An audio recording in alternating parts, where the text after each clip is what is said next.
Thich Om writes about a fundamental topic in our life, trust. Visit the site 12words.de. Read the many books of Thich Om. Be invited. Trust. Strong influence. One of the most powerful concepts in our lives. Beginning with the first moment of our human incarnation, it stands by us, a still completely pure, innocent thing. And from the very first moment, we present ourselves here, vulnerable like the animal that lies on its back and exposes its belly. Trust, especially completely innocent trust, is a life-threatening matter. Trust is a fluid. On closer consideration, it seems a little strange that when one speaks or thinks about trust, the only topic is always the breach of that trust. Otherwise, trust requires no words. No descriptions, it exists of its own accord. It seems more like an indefinable fluid than something firmly established. A hunch whose certainty can grow stronger. Pleasant feeling.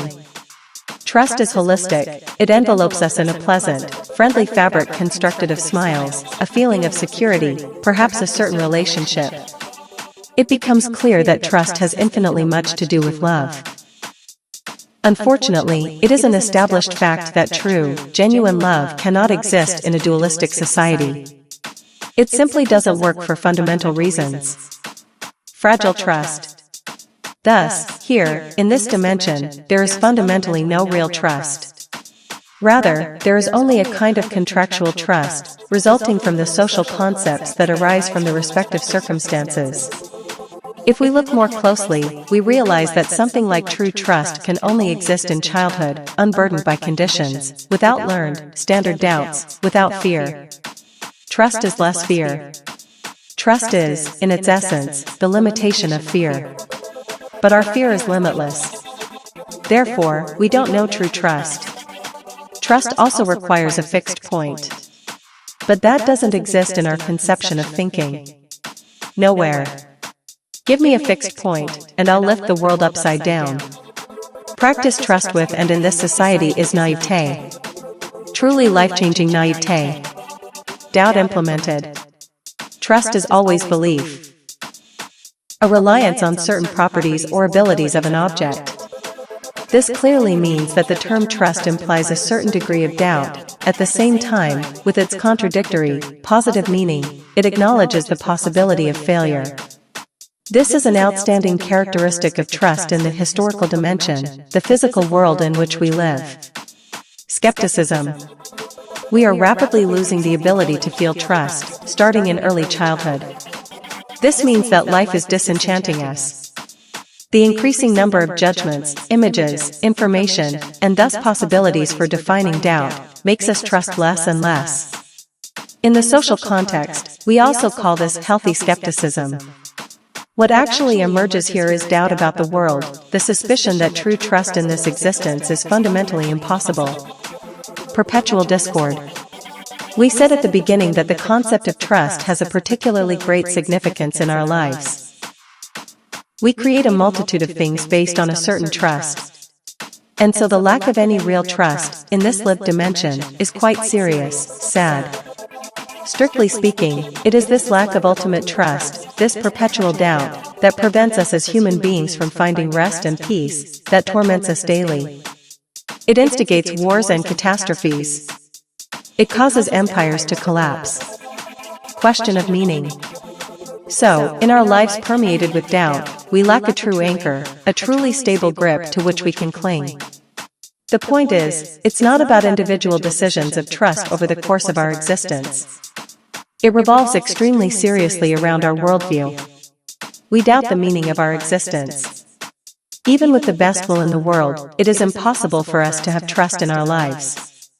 Trust in ourselves. This lack of trust is rooted in fear.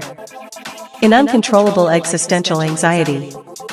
Fear of life. Basic structure of grief. It is this doubt about fundamental things that everyone in this society carries with them, which is anchored in its basic structure, which drives us to suffer until we recognize its deep root. If we find this reality, we recognize the illusion of our world. It is that love, real, true love, is completely consistent, without rough edges, simply perfect. It is real security. Death? Yes. It is postulated that death is the only thing one can rely on. Trust in the thoughts of love. But it is the other way around. It is the loving life of creation, the source idea, in which one can trust. And it is an honest, a perfect trust that we can discover here, a trust that we can remember. Life, our existence, comes from creation, which must be pure love, because it is absolute. Pure love only passes on completely. We are the children of absolute love. This love excludes all doubt because it knows no distinctions. Yet we still persist in unbelief, in free will. Born to be without doubt. It is given to us to overcome this great doubt of life. For to eliminate this doubt in unconditional love, that means opening a door behind which a true, magnificent halo of glory lies.